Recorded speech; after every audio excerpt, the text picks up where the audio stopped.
Muy buenas tardes, como cada jueves llega nuestra cita para vernos las caras. Hoy seguiremos la pista de las obras del Salto de Chira, Agüimes vuelve a ser noticia y hablaremos, como no, del carnaval que sin duda está llamando más la atención. Y es que hoy te estará con nosotros Jonay Concepción, director técnico del proyecto de Salto de Chira, vendrá el alcalde y candidato por Rocahuairo Nueva Canarias de Agüimes y nos contará cómo se están viviendo los carnavales de Gáldar, el concejal responsable, y es que vendrá Julio Mateos. Y cómo no, nuestra sección de noticias de actualidad. Desde ahora y hasta las 8:30 de la tarde, no se muevan y disfruten. Les recordamos también nuestras direcciones. No se olviden de seguirnos en nuestras redes sociales pues para estar al tanto de todo lo que ocurre en este mostrador. Recuerden, @el mostrador de Ezequiel López en Facebook e Instagram y @el mostrador de él en Twitter. Y es que el hashtag para hoy, para nuestro programa de hoy, es hashtag el M60. Con todo lo dicho, todo preparado, comenzamos ya a despachar.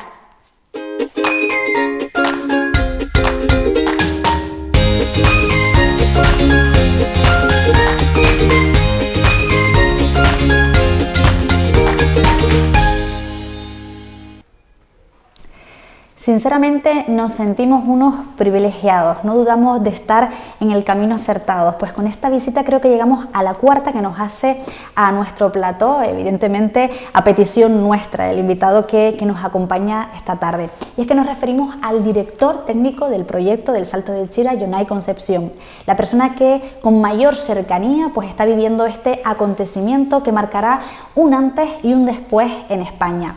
Y en cuanto a lo que es planta hidroeléctrica, siendo siempre además un referente en el mundo según apuntan los grandes entendidos.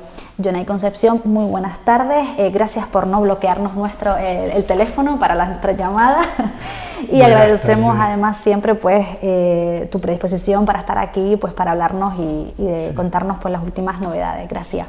Buenas tardes, Ariana, buenas tardes a todo el equipo y a todos los que nos están viendo. Lejos de bloquearles, al revés, darles las gracias por las invitaciones que siempre nos hacen y el gran trabajo, la gran labor que realizan en la difusión y contenido y el estado del proyecto. Además, hoy es un día, o nos encontramos en una época realmente muy bonita para el proyecto. Hace 3 semanas tuve la oportunidad de participar en un panel de energía y cambio climático en la tercera cumbre de la Macaronesia. Y es una alegría ver cómo todas las islas o todas las regiones de la Macaronesia avanzan en la misma línea que nosotros. Todos se plantean centrales hidroeléctricas como el eje de la transición energética. Y en esa puesta en común, en ese panel, realmente es una alegría ver cómo el interés que despierta el funcionamiento de nuestra central. Ese funcionamiento en cortocircuito hidráulico para poder adaptarse a la variabilidad de las energías renovables es todo un reclamo y ya recibimos un montón de consultas de cómo va a funcionar la futura central. Hace 2 semanitas estuvimos en el foro Ecoislas organizado por el Cabildo y dentro del foro, bueno, pues es un éxito todos los buenos comentarios que recibimos relacionados con el proyecto y ese interés que sigue despertando. Y el tercer aspecto que me gustaría compartir con ustedes y con todos los que nos están viendo hoy hace un año que empezaron las obras de Salto de Chira. Salto de Chira comenzó el 17 de febrero del 2022, con lo cual hoy 16 se cumple el primer año, los primeros 12 meses, ya mañana empezamos con el segundo año. Con lo cual pues es un día simbólico para esta entrevista porque es el primer año de las obras de Salto de Chira. Pues muy buenas noticias saber que además somos un referente, ¿no? a nivel mundial y bueno, que estemos de aniversario, pues mira, casualidades bonitas o no, a lo mejor no son tantas las casualidades. Aniversario compartido, además aquí. Además recuerdo que antes justo del inicio de la obra, en torno al 10 o al 12 de febrero del año pasado, estuve aquí también y hablamos incluso de ese inicio de las obras que estaba ya próximo. Bueno, pues hace un año y lo compartimos ahora el primer año. Pues qué bien, pues mira, precisamente de eso, cuéntanos cómo van estas obras que comenzaron, pues como bien comentabas, hace un año. ¿Van con total normalidad o ha habido algún imprevisto? Con total normalidad. La planta desaladora, que fue lo primero que se inició en el febrero del año pasado, lleva un ritmo excepcional, se van cumpliendo todos los plazos. La planta desaladora tiene como dos partes, tiene todo lo que es la nave de proceso, donde realmente estamos además viendo imágenes, perdona que le interrumpa, pero bueno, a lo mejor así también es más fácil. Efectivamente, lo que estamos viendo en pantalla ahora mismo, tenemos esa estructura metálica, esa nave, que es donde realmente se realiza el proceso de la desalación del agua, es decir, separar las sales del agua, y posteriormente lo que vemos en la estructura de hormigón es el depósito de agua producto. Una vez hemos tratado el agua, le hemos incorporado todo lo que necesitamos antes de elevarla a la zona de las presas. El agua se almacena en ese depósito y luego posteriormente se bombea. Bueno, pues esa planta desaladora tiene ese estado de ejecución. Esas son fotos además de esta misma semana, y de forma complementaria todas las conducciones que van en el barranco junto a la planta desaladora también están prácticamente ejecutadas en su totalidad. De tal forma que el cerramiento, esa estructura, habrá que cerrarla por completo, con una magnífica integración en el entorno, y el cerramiento se empezará a ejecutar pues en aproximadamente 2 semanas.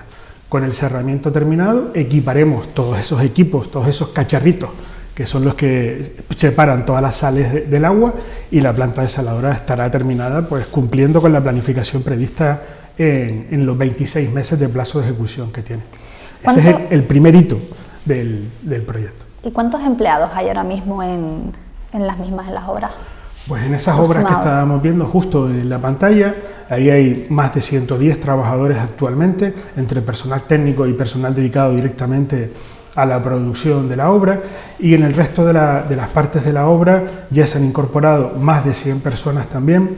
Pero es importante, este proyecto o esta obra se adjudicó en diferentes paquetes en lo que se conoce como un formato EPC, que lo que quiere decir es que el adjudicatario, una vez es adjudicatario de las obras, tiene que realizar primero una fase de ingeniería. Eso quiere decir que sobre el proyecto tramitado realiza unas pequeñas optimizaciones y posteriormente suministra y ejecuta toda la obra. Con lo cual ya la primera fase, para poder desarrollar toda esa ingeniería, todo ese personal, ya se está incorporando a las obras, con lo cual en total actualmente tenemos más de 200 trabajadores.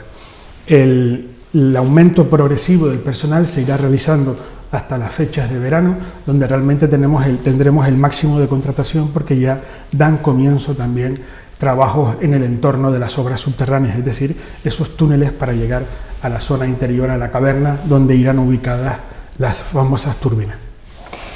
Ha valorado de forma muy positiva la orden ministerial que ha establecido el importe de inversión del Estado en 589 millones de euros, consiguiendo así que además se cumpla de forma estricta todos los plazos previstos. Justo me comentaba hablando del aniversario, y manteniéndose así. El próximo año además ¿cree que estará ya bombeando agua a las presas? La retribución tiene varias cosas importantes. La primera, pues la garantía de que el concesionario, recordemos que este proyecto se ejecuta vía concesión administrativa otorgada por el Consejo Insular de Aguas de Gran Canaria, de tal forma que Red Eléctrica, que es el concesionario del Consejo Insular de Aguas, ha adjudicado diferentes paquetes o diferentes partes de la obra, y la retribución viene a decirle a Red Eléctrica cómo va a recuperar esa inversión que inicialmente tienen que realizar ellos. Otro punto fundamental de esa retribución es la inversión.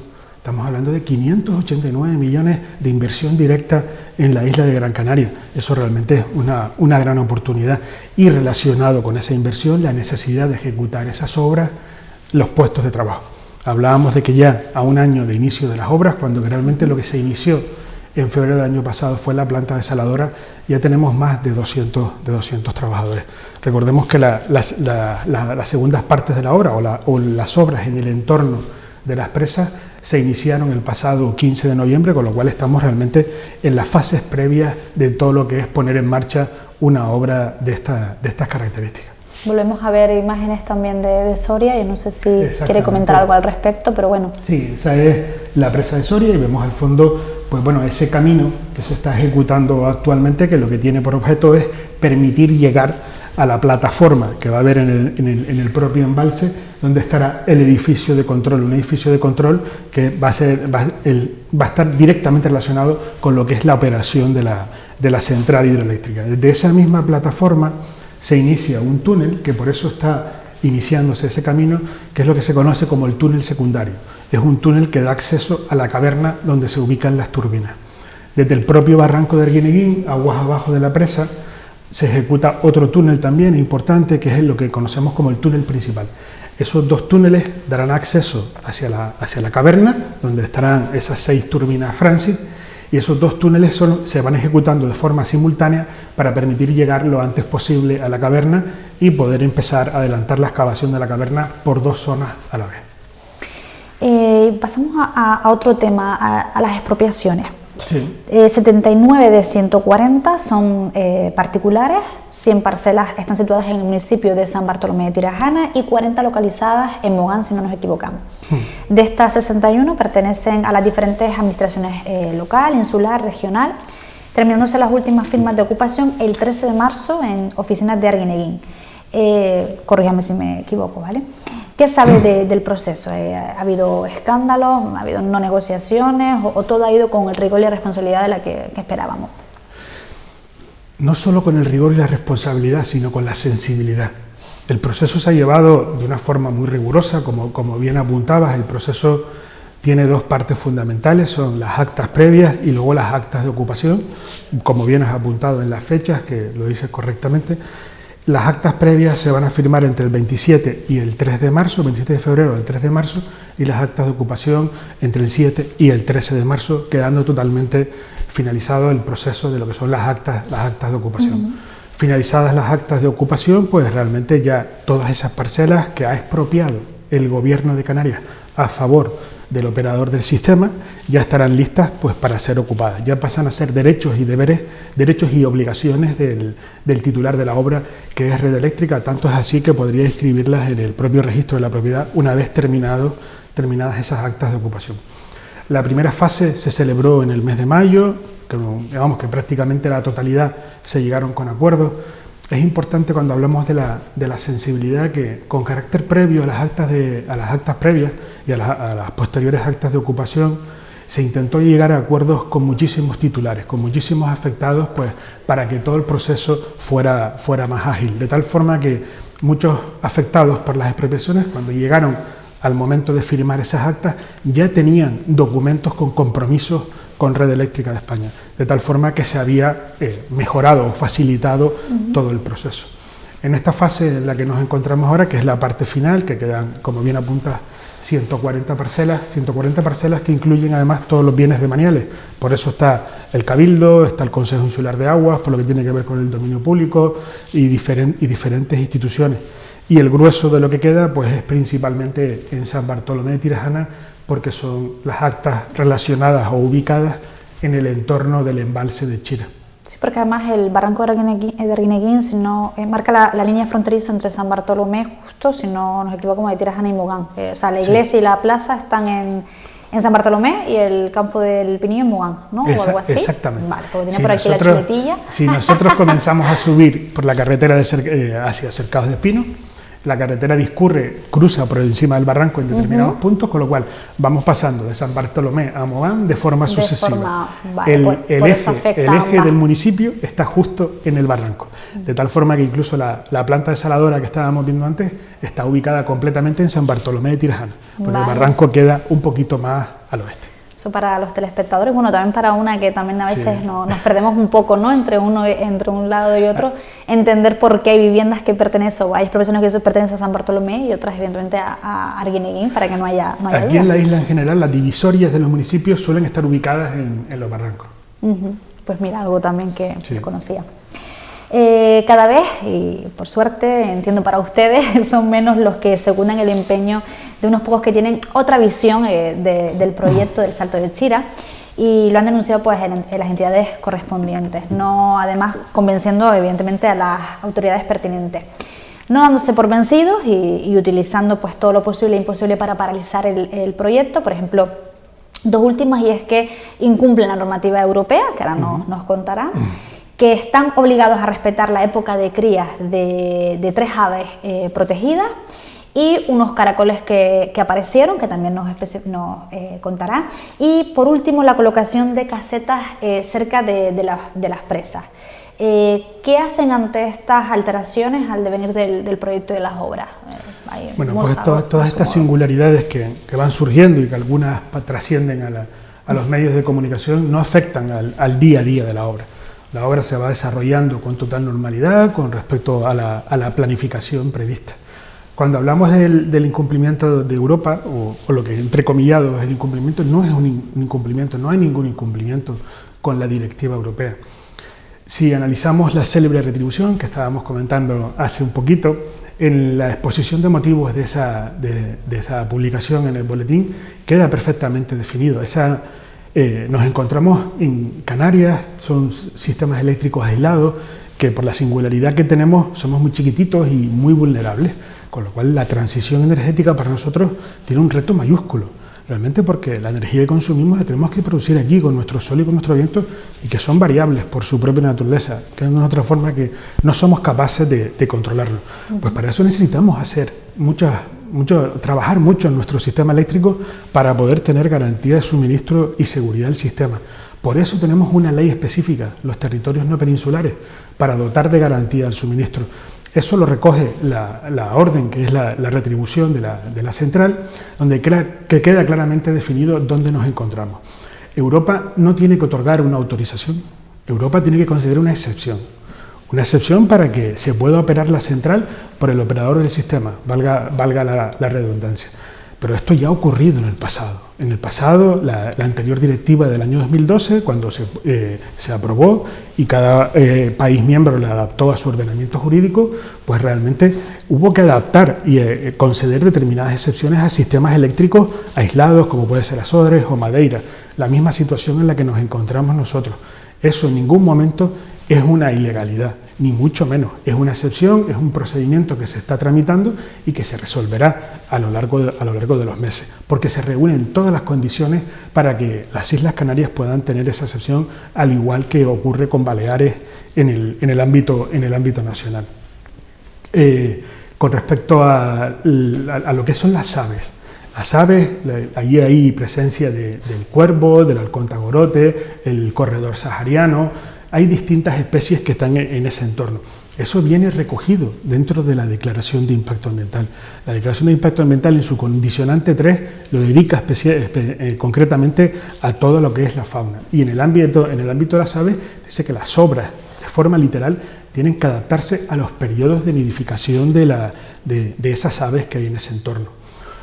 De forma complementaria, el programa de vigilancia ambiental, en el ámbito del programa de vigilancia ambiental se han realizado diferentes informes en lo que viene a establecer que para poder adaptarse al periodo de cría de esas aves, lo que tenemos que hacer es que las obras hayan empezado mucho antes para que las aves estén en ese momento, en el momento en el que empiezan a criar, ya estén habituadas a las obras que se están ejecutando en el entorno. Todo eso se ha realizado, se les está realizando seguimientos mensuales a las parejas de halcón tagorote que tenemos en la zona. Y no solo están desarrollando su vida normal, sino que están realizando vuelos de cortejo, con lo cual están totalmente adaptados a la singularidad que tiene el entorno. Eso además se analiza en el ámbito de la Comisión de Seguimiento Ambiental, donde se supervisan todos estos informes. Lo que quiero decir con esto es que estamos siendo muy rigurosos y muy sensibles tanto con la flora como con la fauna que tenemos en el entorno en el que se ejecutan las obras. Para eso además tenemos una comisión de seguimiento ambiental que periódicamente va analizando el seguimiento de toda la obra. Con lo cual no solo estamos siendo garantistas, sino que se está ejecutando con toda la sensibilidad. Me preguntabas además después también por el caracol. Sí. El caracol chato es dentro de la propia declaración de impacto, el condicionante 13 viene dedicado a incidencias que puedan surgir durante la ejecución de las obras. Esta incidencia está siendo analizada, está siendo evaluada y se va a poder trabajar con toda la garantía para esta especie que se ha localizado dentro del barranco. Bueno, también hablamos, pero si quiere hablar, sí, pues se va acabando el tiempo, sí, colocación de casetas cerca de las presas, no sé, sí, si las casetas, la acampada está ubicada en la zona del Cayero. En la zona del Cayero es donde empieza ese túnel que llamábamos antes como el túnel principal de acceso a la caverna. Es una acampada que está de forma tranquila en ese entorno y estamos nosotros ejecutando unas obras de un camino hasta llegar a esa zona, con lo cual no están teniendo ninguna incidencia en el día a día de la ejecución de la obra. Y mientras unos pocos siguen pues RQR en contra de lo que es el proyecto Salto de Chira, pues otros entendidos y profesionales del tema pues plantean el tema de manera pues evidentemente un poquito más con un poquito más de raciocinio, ¿no? La tesis doctoral del ingeniero Hilario Torres sostiene además que resultan convenientes estas obras por zonas. ¿Qué valoración hace usted de lo que comenta el ingeniero Hilario Torres?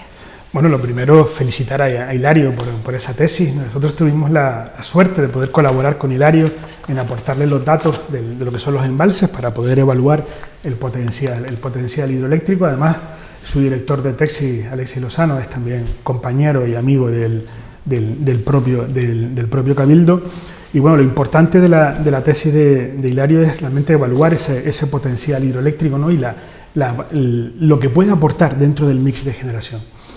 Es necesario establecer una distinción. Salto de Chira es una central que tiene una función totalmente diferente a lo que es la generación, porque lo que tiene por objeto es dar garantía de suministro, seguridad del sistema e integrar energía renovable, la que hablábamos, esa no gestionable. Y bajo esas condiciones la opera el operador del sistema como un activo dentro de sus funciones, no participa de la generación. La tesis de Hilario evalúa el potencial dentro de lo que es la generación, es decir, una central que pueda competir en los momentos de atender a la demanda con la eólica, con la fotovoltaica. Eso es una central de generación que se analiza de forma independiente. Adaptar ubicar las centrales a los núcleos o zonas de mayor demanda, pues es algo ideal, pero la verdad es que nuestra isla tiene las presas donde las tiene. Están ubicadas donde están y yo creo que aparte de analizar la ubicación de las presas, como hemos hecho con Salto de Chira, es necesario evaluar otras características como la posibilidad de una línea de evacuación, muy importante, y la segunda, pues cómo garantizamos la operación hidroeléctrica. En este caso, saben, hemos visto las imágenes de la planta desaladora, pues teniendo en cuenta esas consideraciones, lo lógico y lo natural, sabiendo que para poder alcanzar los objetivos de transición energética es necesario seguir dotando a la isla de más almacenamiento, es ampliar a Cueva de las Niñas Soria. Es decir, compartiendo el depósito inferior, el depósito de Soria, podríamos duplicar la capacidad de almacenamiento, con la ventaja de aprovechar la misma planta desaladora, la misma conducción de impulsión y la misma línea de evacuación. Es decir, con prácticamente las principales instalaciones ejecutadas, podríamos ampliar la capacidad de almacenamiento. Pues Jonás, nos hemos quedado sin tiempo, nos ha faltado tiempo para las preguntas. Esto hará que volvamos a llamarte para que vengas por aquí y nos contestes pues un poco lo que se nos ha quedado en el aire, que estaremos encantados de recibirte. Así ya sabes que cuando quieran pueden contar no bloquees, por favor. Sí. Volveremos a vernos pronto, espero, sí. Y además con buenas noticias seguro de todo que va encaminado. Muchísimas gracias y enhorabuena, como siempre, por el programa que realizan y por la difusión de la obra de Salto de Chira. Muchas gracias. Te ves por venir. Y nosotros nos marchamos, pero nada, volvemos enseguida tras el bloque de publicidad. Hasta ahora.